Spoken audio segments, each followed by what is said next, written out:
champion of what? The United States? Naging mainit nga ang labanan ng gold medal matchup ng Team USA versus Team France. Sa unang quarter pa lang ay dinakdakan agad ni LeBron James ang home crowd. Di din nagpahuli ang 2024 number 1 pick na si Victor Wembanyama na tumira ng 3 points. Pero hindi rin nagtagal ay binawi ito ni Strawberry Devin Booker na tumira din ng 3 points. Di talaga maawat itong Rookie of the Year na si Victor. Sa first quarter ng palamangin niya ang France sa 7-5. Wala din talagang makakatalo kay Strawberry Devin Booker nang makalayup ito para makuha ng Team USA ang kalamangan sa first quarter. Sa first quarter pa lang ay pinasok na ng Team USA ang champ na si Jason Tatum at pinapagalitan na ng nanay ni Tatum si Steve Kerr kasi daw hindi pinapasok ang kanyang anak. Wala lang, gusto ko lang idagdag yun para humaba yung video.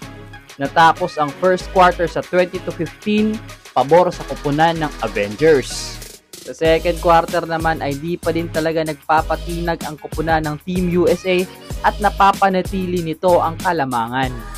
Kahit na sa pinapakitang kagalingan nitong si Victor, umabot ang kalamangan ng Team USA sa 7 points matapos makatira ng 3 points si Steph Curry. Dito na rin nagpakitang gilas itong si Yabusele nang maposterize niya si LeBron James at nadikit niya ang laban sa 40-36. Sa sobrang init ng kamay ng MVP Yabusele ay naipasok niya ang buzzer beater para mababa ang kalamangan sa 8 puntos. Sa third quarter naman ay nagpakitang gilas na itong si KD at umabot na sa 10 puntos ang kalamangan ng Team Avengers.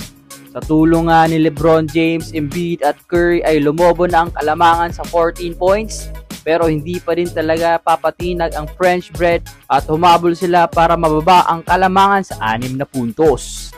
Sa last quarter naman ay di pa rin talaga matinag ang kalamangan ng Team USA at lumobo na naman ito sa 11 points dahil yan kay Drew Holiday. Sa last minute nga ay dumikit na din itong Team France sa score na 82-79. Ngunit dito na uminit ang kamay ni Chef Curry at tumirada ng back-to-back 3 points para ibalik ang kalamangan sa 9 points. Night-night daw, sabi ni Curry. Natapos nga ang final sa score na 98 ang USA at 87 naman ang Team France.